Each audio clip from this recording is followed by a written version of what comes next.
Olá, irmãos, a paz do Senhor Jesus, tudo bem com vocês? Hoje eu quero ir para Romanos 9. Talvez esse seja o vídeo número 17. Eu me perdi nos números. Se não for o 16, é o 17. Eu estou falando aqui para eu me direcionar para mim mesmo, os números. Depois eu vou ver se é o 16 ou o 17. Romanos 9. É tipo um bloco 17, né? Capítulo 17. Vai ter parte 1, parte 2, parte 3. No início da série eu estava pensando em Romanos, Gálatas e Calvinismo, parte 1. Aí ia pro vídeo 2, colocava a parte 2. Ia pro vídeo 3, colocava a parte 3. E assim o vídeo fica grande. Então, eu ainda não estou acostumado com toda essa organização. Depois que eu me toquei que é melhor eu fazer por blocos, fica mais organizado, eu posso até direcionar as pessoas para cada bloco certinho. Então, por exemplo, o bloco 16, né, ou seja, o capítulo 16, ele tem 6 partes. Ficou melhor, não ficou? Aí a gente pode ir seguindo assim, ficaria menor os números. Ou seja, vocês entenderam, né? Agora eu quero ir para Romanos 9. É uma série de Romanos. Eu não estou indo capítulo por capítulo porque perde o sentido, você tem que avançar, você tem que voltar. Esse é um estudo mais dinâmico, assim. Ao invés de você ir por capítulo por capítulo, não tem como. Fora isso, você tem que cruzar as outras cartas. Romanos 9 é bem complicado de se entender, principalmente porque você tem que interpretar os capítulos anteriores para chegar em Romanos 9. E como eu estou ensinando Romanos, Gálatas, pensando no calvinismo, se torna mais complicado ainda, porque tem que desfazer o que eles fazem aqui, que vocês sabem muito bem como é. Então, se fosse olhar para Romanos, para a carta de Romanos de maneira panorâmica, num mapa mental, você iria traçar uma linha do tempo e você iria fazer 3 blocos. Pode fazer 3 prédios. No primeiro bloco, você vai colocar do capítulo 1 ao 8. No segundo bloco, você vai colocar do capítulo 9 ao 11. E no terceiro bloco, você vai colocar do capítulo 12 ao 16. É assim que se visualiza a melhor maneira que eu achei para visualizar a carta aos Romanos. Por que se visualiza dessa maneira? Porque o assunto que o apóstolo Paulo começou em Romanos 1, você vai ver que ele vai inserir várias coisas, várias revelações, mas sempre vai estar em torno de justificação, salvação, vida eterna, obras da lei, debaixo da graça, a circuncisão, sempre vai estar assim. Paulo vai estar mostrando a justificação do homem, que não é por obras da lei, e sim por intermédio da fé em Jesus Cristo. Vai falar várias coisas que eu já tenho falado nos vídeos, agora não vou repetir. E isso segue até o capítulo 8. No capítulo 7, ele vai falar aquela maravilha, aquela coisa tremenda, complexa, aquela exposição de um homem que recebe a lei de Deus, mas acaba agora tendo uma luta da carne contra o Espírito. Né? Na verdade, agora ele vai ser guiado pelo Espírito a lutar contra a carne. E aí Paulo faz aquela exposição daquela luta. Em Romanos 8 ele vai concluir, acrescentar detalhes do que ele falou em Romanos 7. E no final de Romanos 8, para Romanos 9, você vai ver que vai haver uma mudança no assunto. É um outro bloco. Porque ali ele começa a falar de Israel, começa a falar agora da salvação, não do homem individual, mas sim da nação inteira. Tanto é que a palavra Israel, a primeira vez que aparece é no capítulo 9. Antes ele não estava falando de Israel? Estava falando de Israel, mas ali era mais individual, o homem, falando do homem, usou Abraão, usou o pai das nações e tudo, mas era mais mostrando como o homem é justificado. Como o homem é justificado? Que eu lembro aqui tem 4, 5 pontos.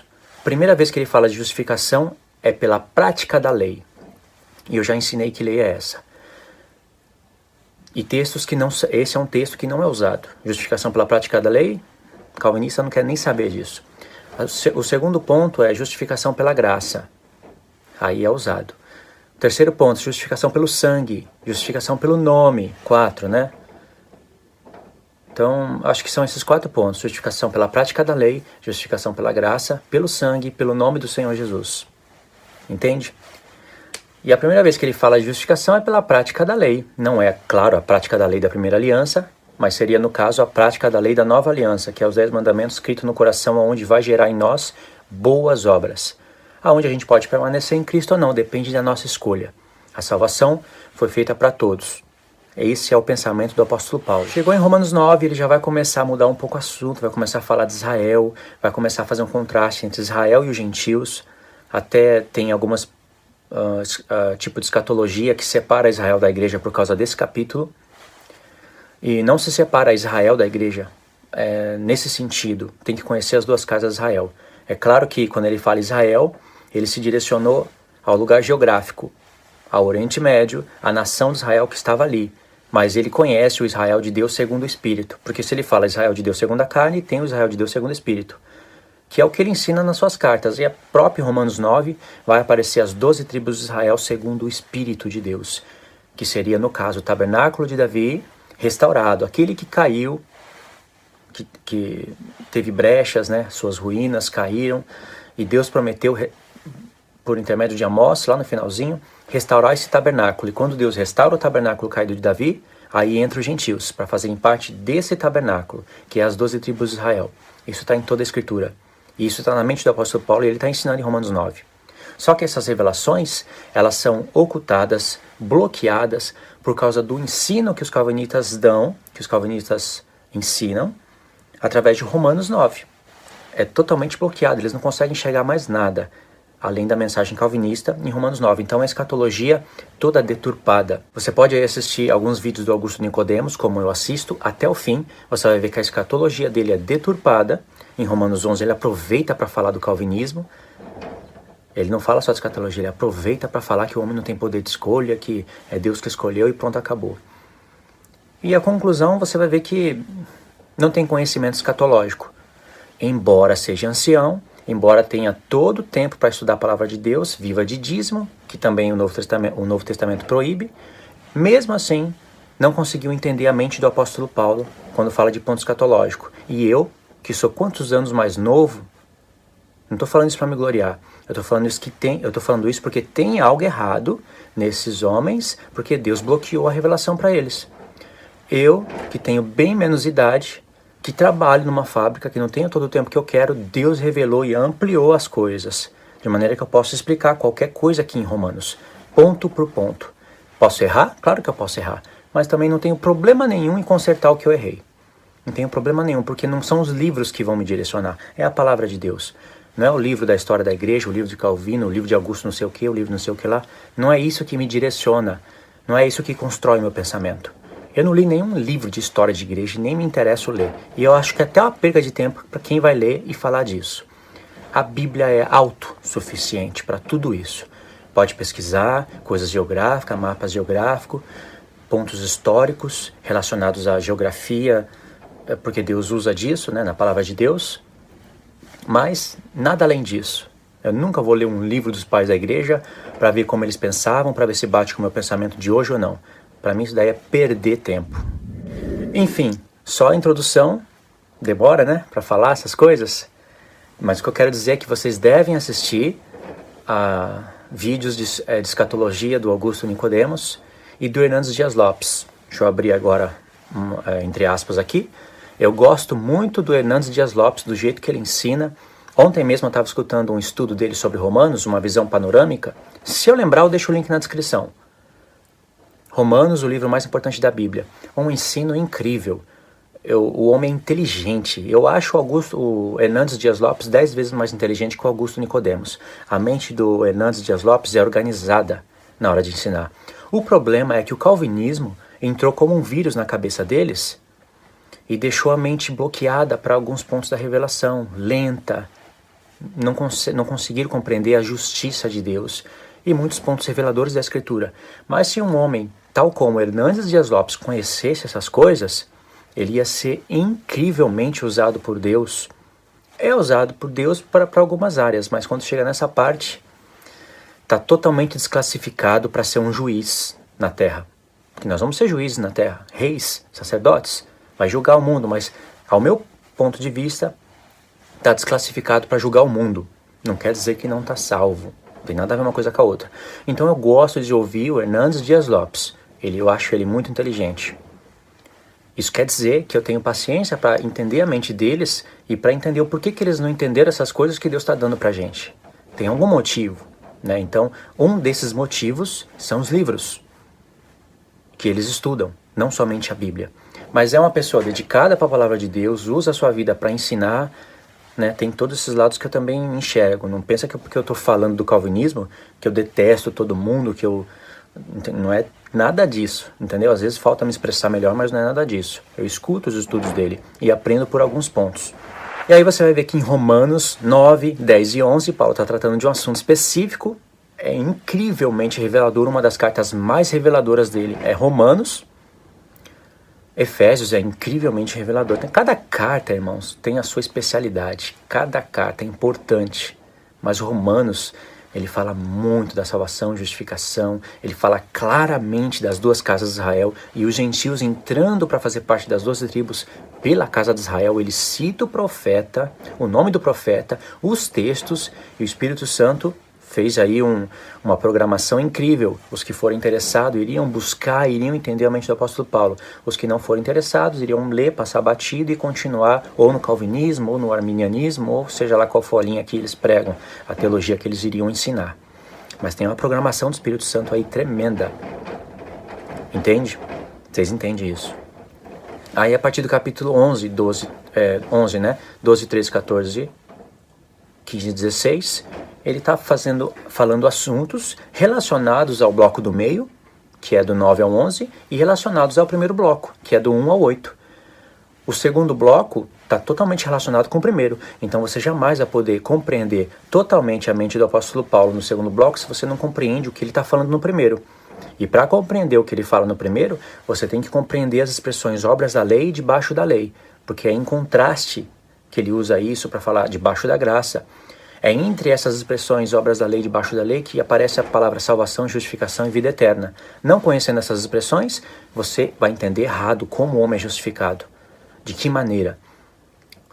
Eu tô doido para falar de que maneira os calvinistas falam isso, mas eu já falei demais isso daí, né? O pessoal deve estar até enjoado de escutar. E essas expressões, obras da lei, debaixo da lei, são expressões tão pequenas, né? Mas tão importantes que aparece direto em Romanos. Várias vezes em Romanos e Gálatas. Então é importante. E é através dessas expressões que dá caminho para o apóstolo Paulo falar de justificação. A expressão obras da lei carrega toda a primeira aliança. Toda. E Paulo aproveita essas expressões para combater legalismos também. Tem obras da lei, né? As obras legítimas da Torá, mas tinha também coisas que os homens, confiando nesses sacrifícios, faziam. Então é tipo de legalismo e Paulo combate isso. Obras da lei, debaixo da lei, carrega todo o resumo da primeira aliança, está contido nessa palavra. Tem as partes positivas, as partes negativas, como eu já expliquei nos vídeos passados. Entendeu o porquê dessa introdução? Agora eu vou explicar Romanos 9, mas é uma visão panorâmica. Eu não me preparei aqui com todos os textos. Paulo cita texto após texto. Se você ler Romanos 9, somente pensando em livro de calvinismo e somente querendo entender Romanos 9 por Romanos 9, você vai chegar numa conclusão totalmente equivocada.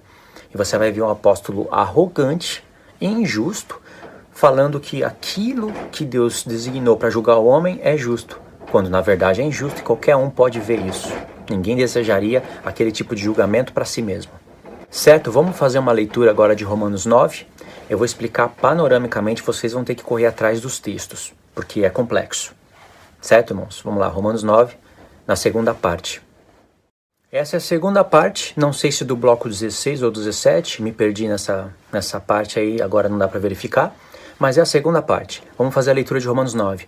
Vou fazer a leitura, depois dela vou fazer algumas perguntas, vai demorar um pouquinho, mas é preciso das perguntas para vocês entenderem. E depois eu vou mostrar onde está o erro dos calvinistas ao ler Romanos 9 e aonde está o nosso erro também ao ler Romanos 9. Porque essa carta é um mapa para os profetas. São sinalizações após sinalizações para ir para os profetas. Vamos ler Romanos 9. Digo a verdade em Cristo, não minto, testemunhando comigo no Espírito Santo a minha própria consciência.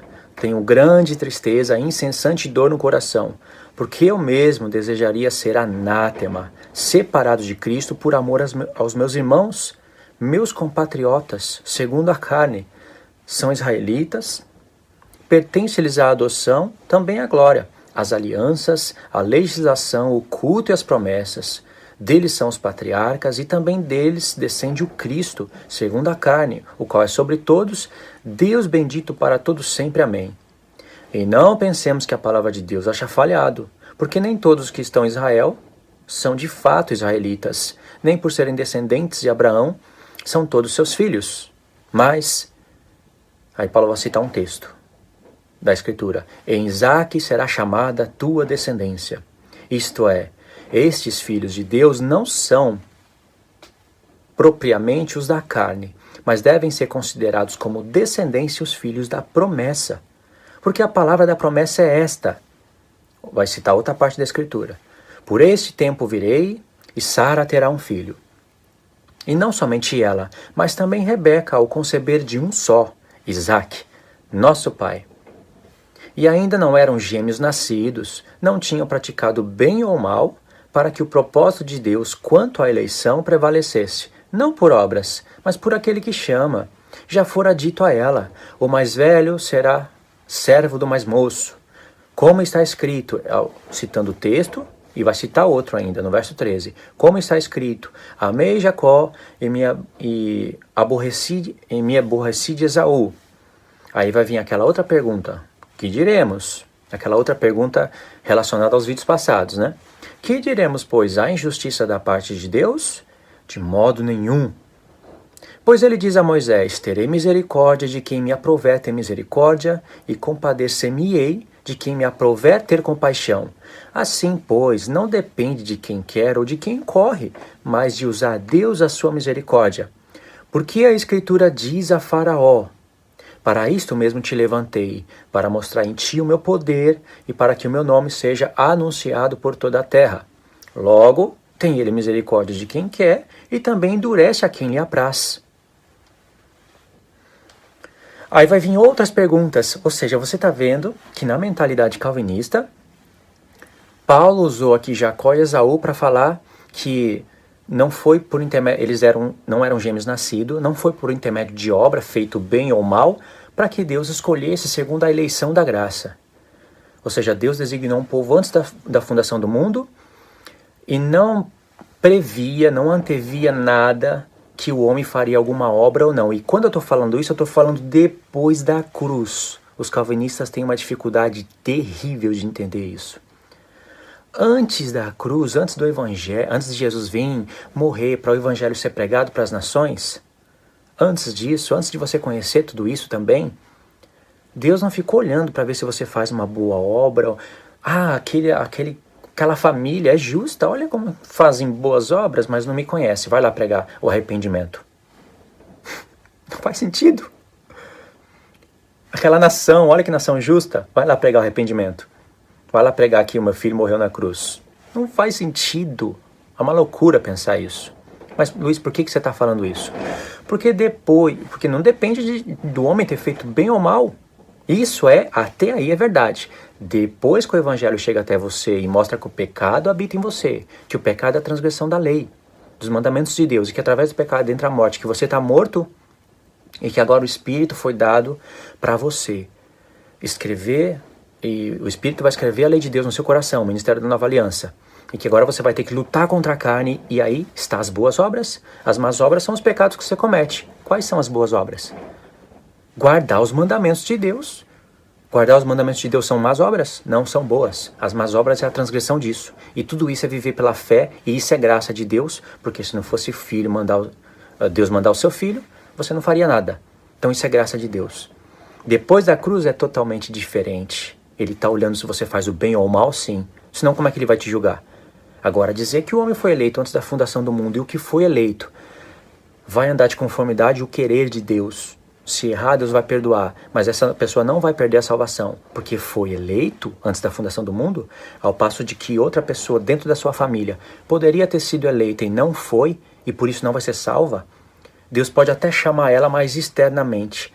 No fim, ela vai se desviar e não vai ficar com Deus, porque não houve um chamado interno da parte de Deus. Não houve aquela graça irresistível sobre ela. Então ela vai se desviar em algum momento da vida.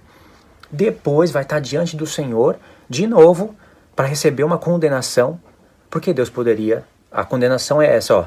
Eu te deixei andar nas suas obras, nas suas más obras. Você nasceu assim, eu não fiz nada, só deixei rolar. Senhor, mas e a minha família? A sua família eu quis chamar. E você? Não, você eu não quis. Só deixei rolar. Eu não tenho culpa. Se o mundo todo, se não quiser salvar ninguém no mundo, eu não salvaria. Eu falava, filho, não precisa morrer não, que eu desisti, eu vou matar todo mundo lá na terra porque Adão caiu. Ou, filho, você morreu lá por todo mundo, mas agora eu não quero mais salvar ninguém. Essa mensagem. Os calvinistas não falam isso, mas isso está contido nas mensagens dele. Se falar que eu estou torcendo, é um mentiroso. Fala que Deus era justo se não salvasse ninguém. Como o Criador da vida cria o homem sabendo que o homem vai cair e vai ser justo se não salvar ninguém? Como o Criador da vida seria justo assim? Se ele criou o homem sabendo que o homem ia cair, ele teria um plano de justiça para todos. E iria julgar todos com justiça. Você acharia justo um julgamento desse cair sobre você? Fala aí, eu acho justo Deus salvar o meu pai, a minha mãe, e eu não, simplesmente porque ele não foi com a minha cara. Porque ele não quis. Deixou eu andar nos meus pecados. É justo isso? Então fica com essa daí para você, porque você não sabe se você vai se desviar. Se você se desviar, saiba que você se desviou, não foi porque as suas más obras fizeram isso, você deu mais valor para a carne ou não. Foi porque antes da fundação do mundo, você já estava impedido de seguir a Deus. Justo? Gostou? Fica com essa então. Então, irmãos, a leitura irritante que eles fazem é essa. Imagine como Deus ama esse tipo de ensino. Nossa, Deus... Dá pra ver, Deus não vomita, mas se desse pra vomitar, já estaria cheio de vômito lá diante do trono dele, quando vê calvinista pregando isso. Porque isso é uma injustiça da planta dos pés à cabeça.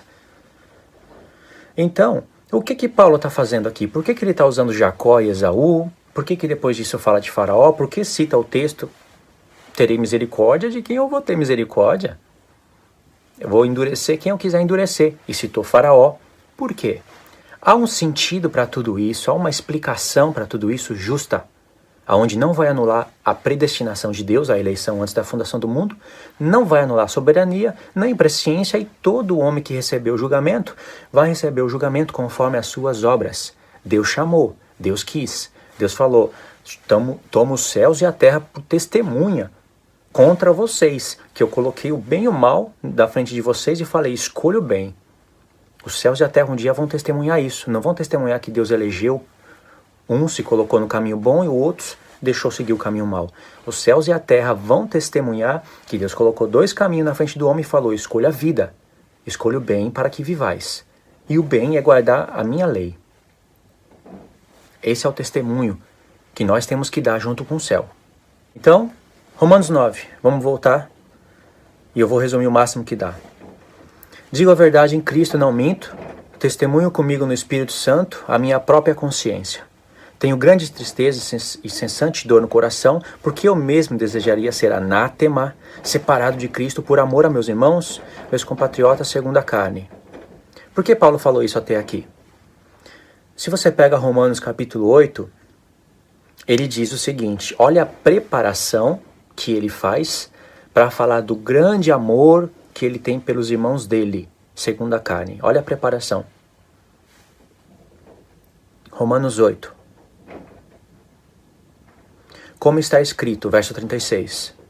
Por amor de ti somos entregues à morte o dia todo. Fomos considerados como ovelhas para o matadouro. Em todas essas coisas, porém, somos mais que vencedores, por meio daquele que nos amou. Se eu fosse falar do pré-tribulacionismo aqui, que diz que a igreja não pode sofrer, que Deus não açoita a sua esposa, esse texto aqui iria cair perfeitamente, mas o vídeo não é para falar do pré, né? Porque eu estou bem certo que nem a morte, nem a vida, nem os anjos, nem os principados, nem as coisas do presente, nem as do porvir, nem os poderes, nem a altura, nem a profundidade, nem qualquer outra criatura poderá separar-nos do amor de Deus que está em Cristo Jesus nosso Senhor. O apóstolo Paulo está falando aqui que espada, morte, nada disso separa a gente de Cristo.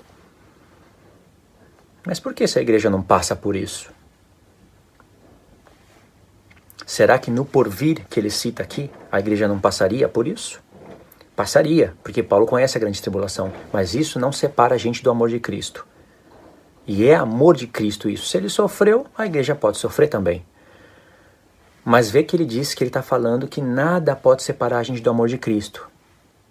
Porém, existe algo que nos separa de Cristo.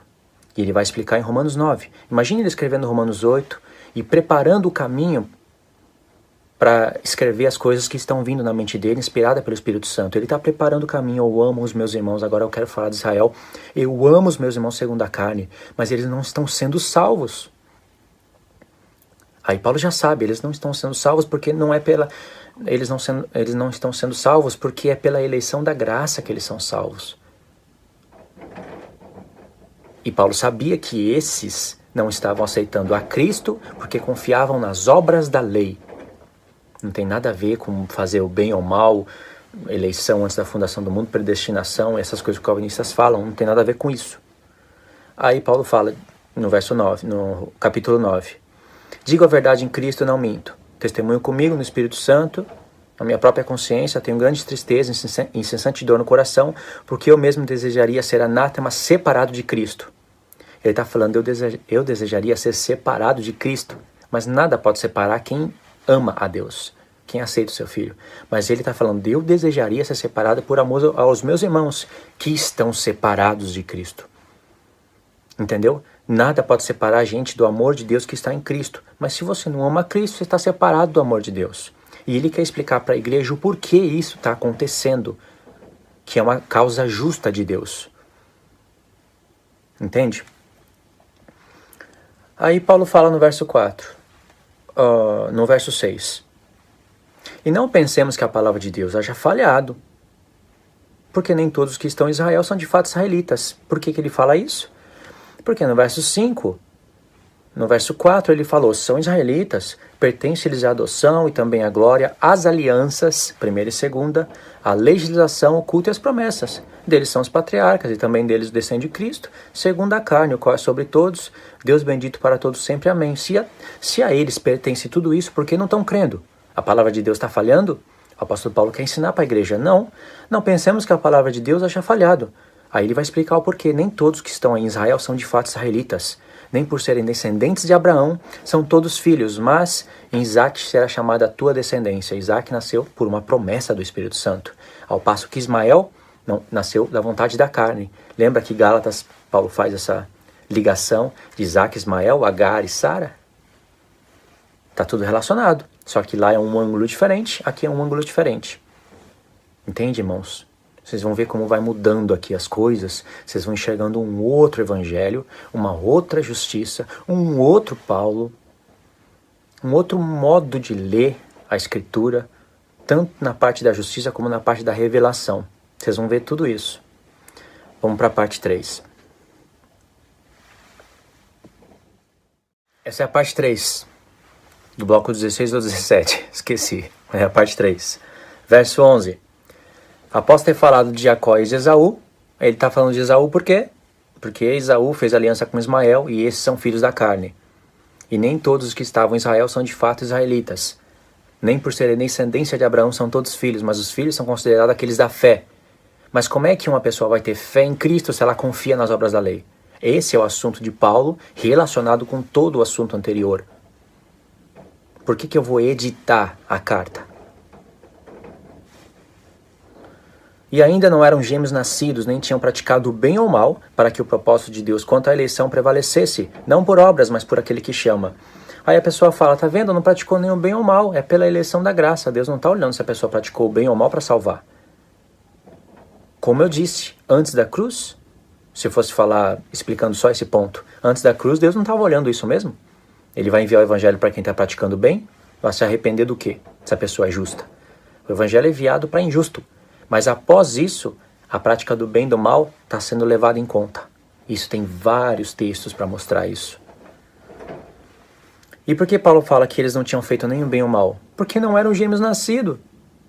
Paulo está reforçando a presciência de Deus e até a sua soberania. A sua soberania não anula a presciência, nem a presciência anula a soberania, e um com o outro tem que prevalecer, tem que mostrar que prevalece uma justiça verdadeira de Deus. Não é essa justiça que os calvinistas estão vendo que é injusto. Se eles têm um coração, eles estão vendo que é injusto.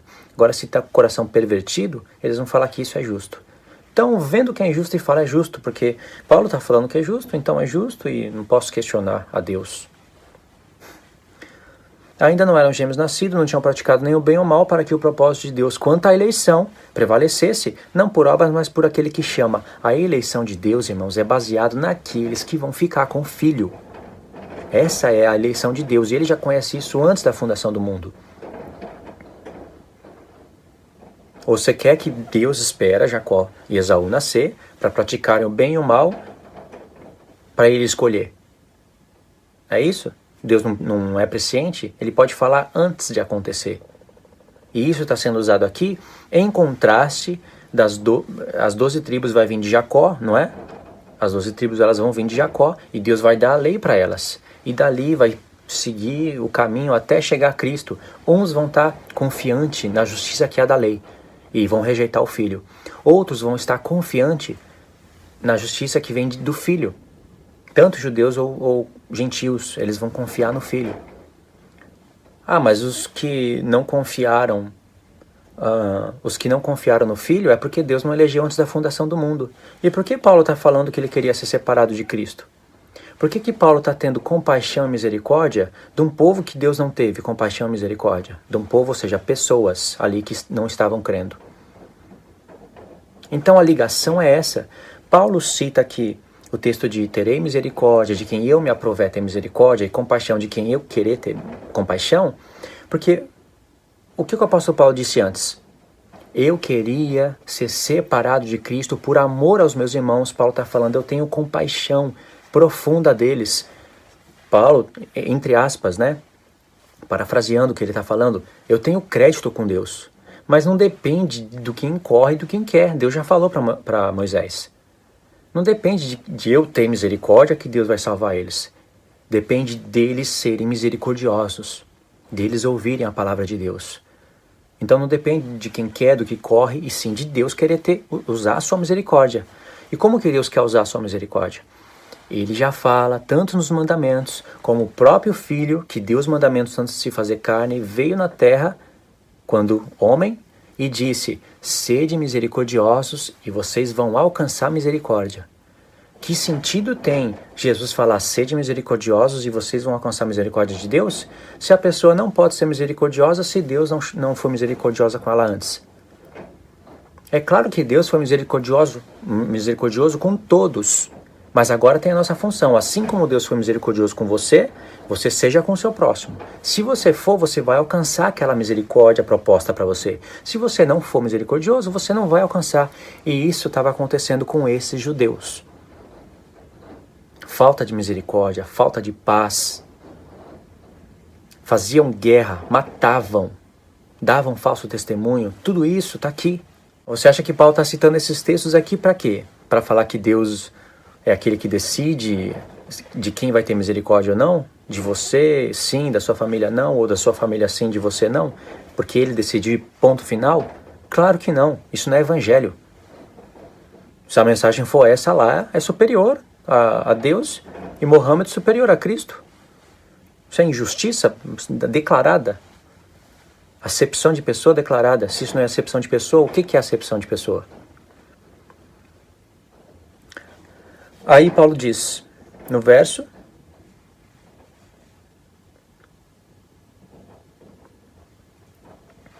aí Paulo diz no verso 14, que diremos, pois, a injustiça da parte de Deus?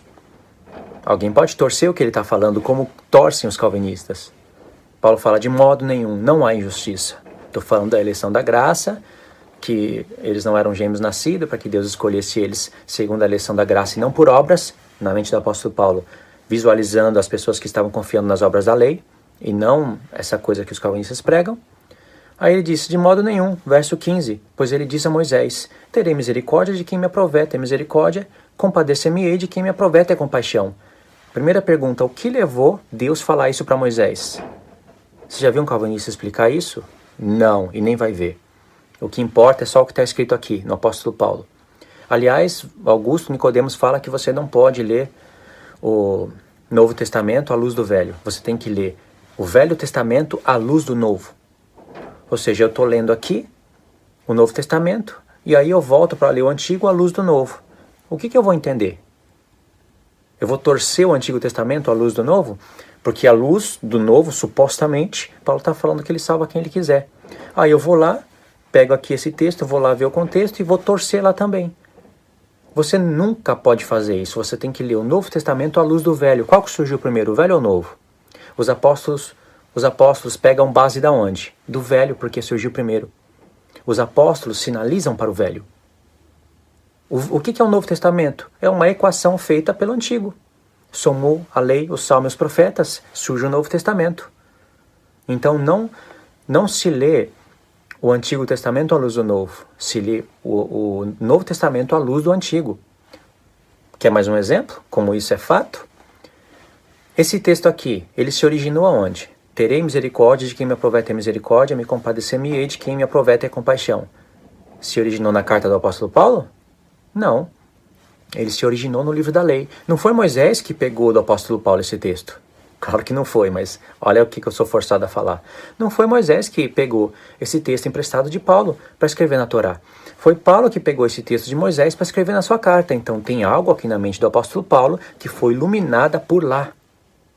Então o que levou Deus a falar isso para Moisés? Você vai ver que Deus tirou o povo com grande amor da terra do Egito, mostrou os 10 sinais, mostrou todas aquelas maravilhas, os 10 mandamentos, mostrou o seu amor, tem um contexto enorme aí.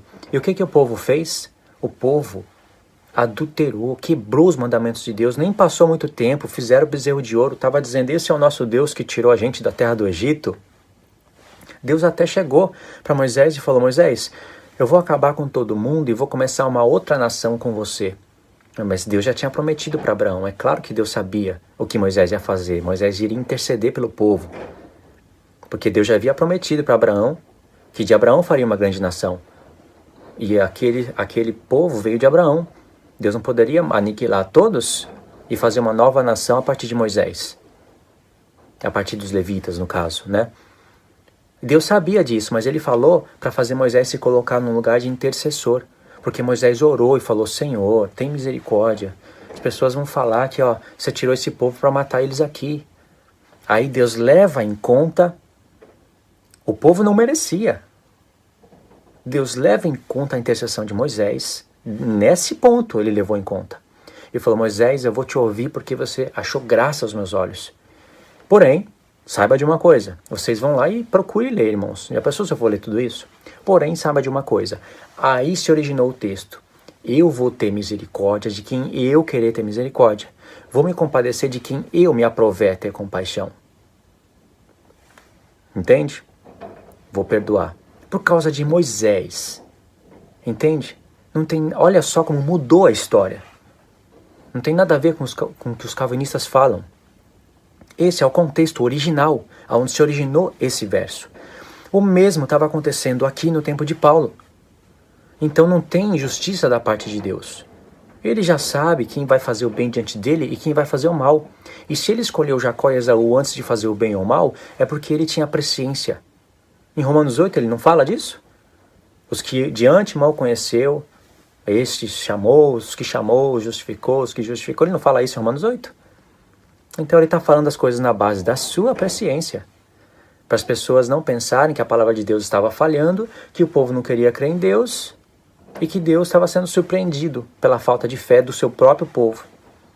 Paulo está explicando o evangelho de Deus, como Deus já tinha tudo isso dito.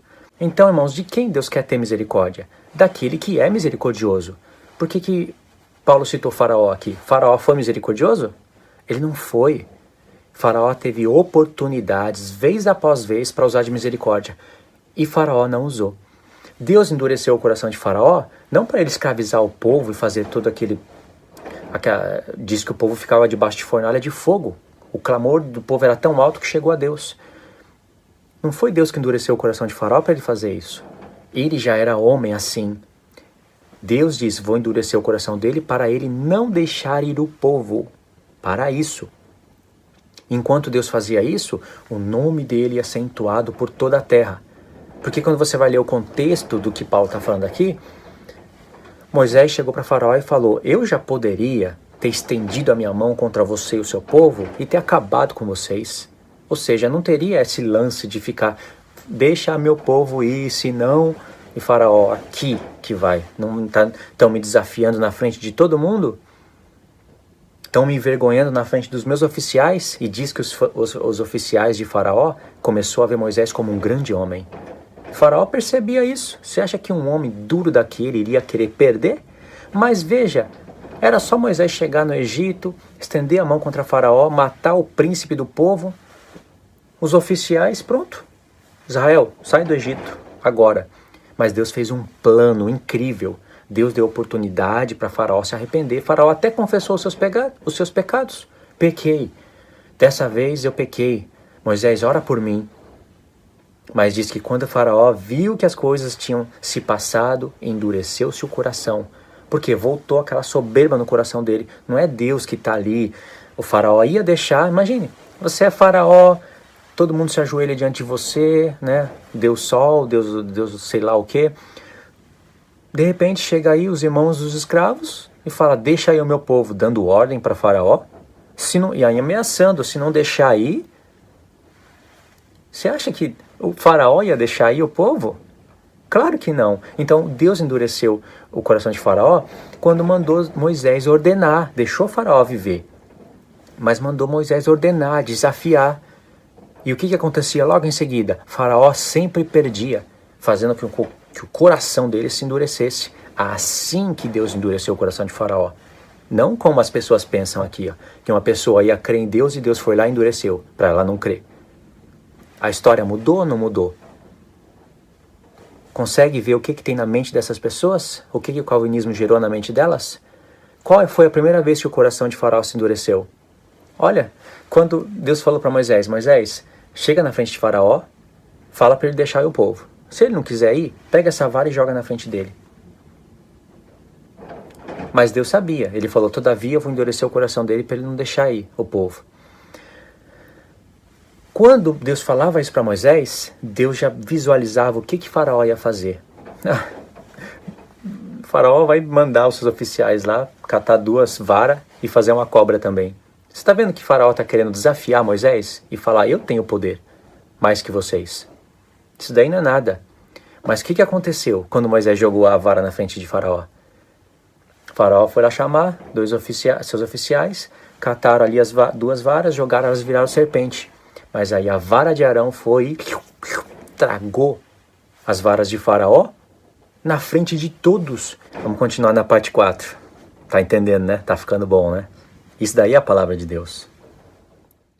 Parte número 4, irmãos. Agora imagine, depois que a vara de Arão foi lá e tragou as 2 varas de Faraó. Faraó com o olhão assim, ó. Imagine. E todo mundo olhando. Aí Moisés cata a vara, coloca no chão e olha assim para Faraó. Imagine o coração de Faraó nesse momento. Você acha que ele ia falar, nossa, que milagre. Vai, leva todo mundo, Moisés. Verdadeiramente, o Deus invisível seu é verdadeiro. Claro que não. Ele ia falar aqui, ó, vou mostrar para todo mundo que quem manda sou eu. Não vai. O povo não vai. Aí está escrito, endureceu o coração de Faraó como Deus havia dito. Porque Deus sabia que fazendo isso o coração dele ia se endurecer. Porque ele é arrogante e soberbo. Porque ele não tem misericórdia. Não usou de misericórdia com o povo. Deus não usa de misericórdia com ele. Entende? Mas Deus podia ter matado ele logo de primeira. Não quis, por quê? Enquanto ele endurecia o coração de Faraó, ele fazia sinais e prodígios contra os deuses do Egito, e essas grandes maravilhas iriam sendo espalhadas pelo mundo inteiro. Deus é magnífico, irmãos, é sábio. Deus é incrível. Então, por que tem homens que não conseguem penetrar a mente do Senhor se são um com Cristo? Porque para entender essas coisas, tem que penetrar na mente do Senhor. Nós somos um com Ele, Ele está revelando isso para a gente. Da mesma maneira, Deus endurece o povo, até o próprio povo dele, quando o povo dele não usa de misericórdia. E não adianta alguém falar, eu amo os meus irmãos segundo a carne, são compatriotas, israelitas, deles vêm as promessas, alianças, o Cristo vem deles. Não adianta. Aconteceu o mesmo com Jeremias. Jeremias, lá no capítulo 15, quando foi a 3ª vez que ele foi orar pelo povo, Deus falou, Jeremias, você não entende? tira essa oração de frente de mim. Se tivesse Moisés e Samuel aqui, eu não iria ouvir. Olha, ainda que tivesse Moisés e Samuel, eu não iria ouvir. O povo não tem misericórdia, eu retirei deles a minha. Entende, irmãos? Deus está sendo justo. Justo, isso é justiça. Isso que estava acontecendo aqui. Paulo visualizou Jeremias, visualizou os grandes homens que intercediam. Deus ouviu uma vez por causa de Moisés, porque ele tinha promessa a Abraão. Mas ele já deixou bem claro para Moisés. Eu já não disse nos meus mandamentos? Faça misericórdia com aquele que usa de misericórdia. O meu filho veio no futuro, não disse a mesma coisa? Por que agora eu vou mudar isso? Então essa frase aqui não é um cala-boca do apóstolo Paulo. Eu não sei se essas pessoas são cristãs, irmãos. Uma pessoa que cata um texto desse e fala, isso daqui é um cala-boca, para todo homem que querer questionar a Deus. Eu tenho misericórdia de quem eu quero ter. Eu sou Deus. Eu não sei se essas pessoas são cristãs. Não sei se tem o Espírito de Cristo. Aí continua no verso 16. Assim, pois, não depende de quem quer ou de quem corre, mas de Deus usar a sua misericórdia. Porque a Escritura diz a Faraó, para isto mesmo te levantei, para mostrar em ti o meu poder e para o meu nome, para que o meu nome seja anunciado em toda a terra. Aí Paulo conclui, logo, tem ele misericórdia de quem quer e também endurece a quem lhe apraz. Aí vem o verso 19. Tu, porém, me dirás, de que se queixa ele ainda? Pois quem jamais resistiu à sua vontade, e a vontade de Deus é justa. Por que Deus está se queixando, então? Não foi ele que endureceu o coração do povo? Mas lembra, irmãos, lembra daquelas perguntas que o apóstolo Paulo faz? As pessoas querem interpretar Romanos 9, começando por Romanos 9. Por que o apóstolo Paulo, após falar da lei, aí logo ele falou da lei, estamos livres da lei, a lei realça as paixões do pecado, estamos libertos dela, mortos para ela. Porque logo depois ele fala, que diremos, pois, é a lei pecado? Porque pessoas estavam torcendo o seu ensino. Ele não quer que as pessoas torçam o ensino dele. Por isso que ele faz essas perguntas. Tu, porém, me dirás de que se queixa ele ainda. Pois quem jamais resistiu à sua vontade? Quem és tu, ó homem? Paulo diz, para discutires com Deus? Porventura, pode o objeto perguntar a quem o fez, por que me fizeste assim? Lembra, essa frase aqui, ela se interpreta baseada nas coisas que Paulo disse antes. Deus criou Faraó como um vaso de barro para a injustiça. Não foi Deus que fez Faraó ficar justo. Faraó se tornou injusto, porque ele muda a verdade de Deus em mentira. Adora a criatura, mais a criatura do que o Criador. No caso, ele queria ser adorado no lugar de Deus. Deus deu testemunho, mostrou, ele chegou a confessar seus pecados e teve misericórdia? Não teve. Deus falou para Moisés, Moisés, se não for à força, Faraó não vai deixar ir o povo, se não for pela força. Entende? Isso é a justiça de Deus. Alguém pode torcer tudo isso? As coisas que o apóstolo Paulo está falando? Essa é a vontade de Deus, irmãos. Ninguém resiste a essa vontade. Qual é a vontade de Deus? Deixa o homem, mostrou a luz para ele, vai deixar ele escolher o caminho. Mesmo que Deus enviou seu filho, fez o sacrifício, morreu por todos, se as pessoas não quiserem se salvar, Deus não vai deixar de ser Deus. A vontade dele é que se salva, mas a vontade dele não para aí. A vontade dele é que a pessoa se salve por crer, por fazer boas obras baseado na fé, igual o Tiago fala, e as que rejeitam também faz parte da vontade dele. Porque as que rejeitam vão rejeitar porque são más as suas obras, como diz João 3. Não foram para a luz porque as suas obras são más. Não foi porque Deus não escolheu elas antes da fundação do mundo. Porque as suas obras são más. E faz parte da vontade de Deus para ter um julgamento justo. Agora, ninguém escapa do julgamento de Deus. Essa é a vontade dele. Não é só até onde os calvinistas colocam que é a vontade de Deus. Aí Paulo fala no verso 21, ou não tem o oleiro direito sobre a massa, para do mesmo barro fazer um vaso de honra e outro para desonra? Verso 22. Que diremos, pois, se Deus, querendo mostrar sua ira e dar a conhecer o seu poder, suportou com muita longanimidade os vasos da ira, preparados para a perdição, a fim de que também desse a conhecer as riquezas da sua glória em vasos de misericórdia, que para a glória preparou de antemão, os quais somos nós. Aí vem aquele texto mostrando as duas casas de Israel. Vaso do oleiro, vaso de barro. É muita desconexão. Aí Paulo fala, os quais somos nós. Aqui os calvinistas já até perdem o ponto, não querem mais saber, porque aqui não vai ter mais nada capcioso, né? Não vai ter mais Deus falando, cala a boca, homem, eu escolho quem eu quero, eu não escolho, fica na tua, se contenta com a tua salvação, não vai ter mais nada aqui, aí eles não olham mais para cá. Mas está conectado, os quais somos nós, a quem também chamou não só dentre os judeus, mas também dentre os gentios. Assim como também diz Oséias, chamarei povo meu ao que não era povo, e amada a que não era amada. E no lugar em que lhes disse, vós não sois meu povo, ali mesmo serão chamados filhos do Deus vivo. Na mente do apóstolo Paulo, ele conhece todo o projeto das duas casas de Israel, sabe que Deus rejeitou as 10 tribos porque elas não tinham misericórdia.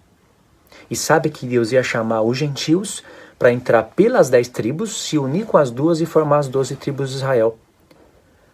Elas caíram no passado porque não tinham misericórdia. Não amava o seu próximo. Deus levantava o profeta Jeremias, lembra que eu já falei? E falava, usa de misericórdia com o seu próximo. Vocês estão matando, roubando, adulterando. Não faça, eu odeio isso. Cada um usa de misericórdia, cada um procure a justiça. E não procuravam. Aí Deus rejeitou, falou, tá bom. Não usa mais de misericórdia? Lo huamá. Não tem mais misericórdia. Não quer ser meu povo? Lo-ami, não serão meu povo, mas no futuro eu vou chamar um povo para entrar no lugar de vocês. Esse povo eu vou falar para eles, quando eu vier. No Sermão do Monte, seja misericordioso e vocês alcançarão misericórdia. A luz está ferindo meus olhos, não é que eu estou emocionado não, viu? Bem-aventurados pacificadores, porque serão chamados filhos do Deus vivo. É isso que o apóstolo Paulo tem na mente. É isso que ele está propondo para a igreja. Agora, o que tem a ver o vaso de barro, essas coisas, sabe? Porque alguém pode querer achar que isso é injusto. Mas o apóstolo Paulo está mostrando, caíram por causa dos seus pecados. Deus sabia de tudo de antemão. Em Jeremias 18, aparece o oleiro. Falou para Jeremias, vai lá, desce na casa do oleiro. E lá tem a casa de Israel e o oleiro está trabalhando. Disse que o oleiro estava trabalhando, o vaso se quebrou na mão dele. E aí ele começou a fazer um novo vaso conforme bem lhe parecia, da mesma massa.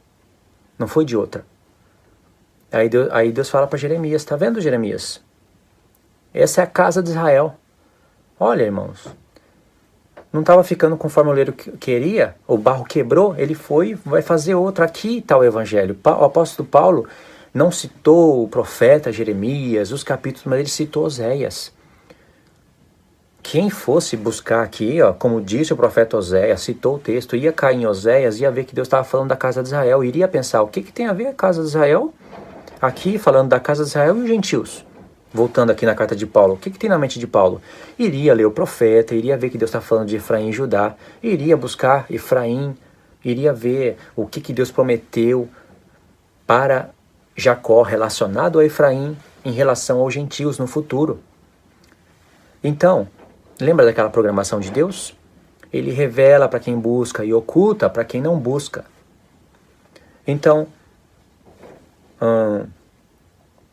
verso 27, para confirmar o erro deles. Mas relativamente a Israel, dele clama Isaías, ainda que o número dos filhos de Israel seja como a areia do mar, o remanescente é que será salvo. Eu quero explicar esse texto aqui em conexão com o texto imediato anterior, que é incrível. Mas segue. Porque o Senhor cumprirá a sua palavra sobre a terra, cabalmente e em breve. Como Isaías já disse, se o Senhor dos exércitos não nos tivesse deixado descendência, tornar-nos-íamos como Sodoma e semelhante a Gomorra, está em Isaías 1. Verso 30, que diremos, pois? Que os gentios que não buscavam? Aqui, conclusão, irmão. Vamos concluir tudo que eu falei aqui? Que diremos, pois? Deixa eu recapitular. Vamos concluir tudo que eu falei, que Deus não escolhe por obras, assim, pela eleição da graça, e na mente do apóstolo Paulo, graça não é nada a ver o que tem na mente dos calvinistas. O que é graça na mente dos calvinistas é graça corrompida. Paulo diz, o que diremos, pois? O que nós vamos concluir? Vamos concluir o seguinte, que os gentios que não buscavam a justificação vieram alcançá-la. Todavia, aqui decorre da fé.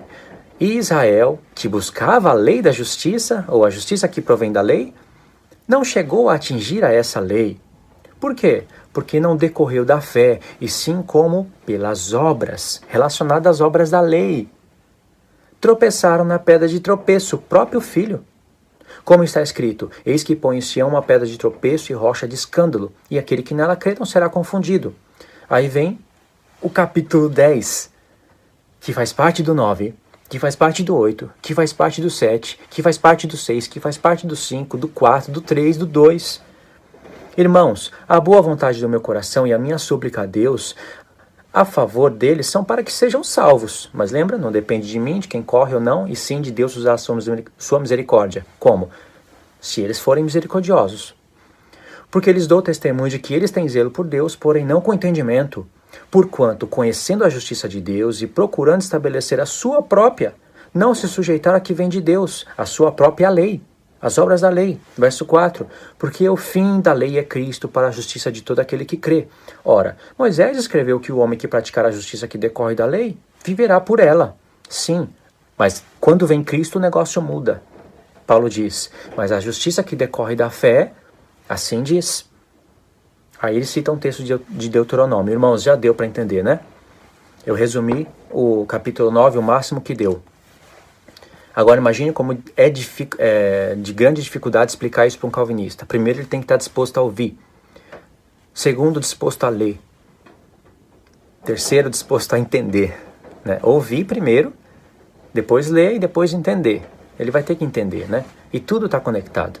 Então, Romanos 10 é o que ele está falando. Vamos concluir agora o que eu falei no capítulo 9? Vamos. Está falando das obras da lei. Entende, irmãos? É isso daí, então. Eu vou finalizar aqui. Eu não busquei os textos do Antigo Testamento porque me dá um trabalho tremendo. Vocês podem buscar aí e ler os contextos. Mas eu já conectei tudo e dá para vocês avançarem, tá? Fiquem na paz de Cristo. Deus abençoe e até os próximos vídeos.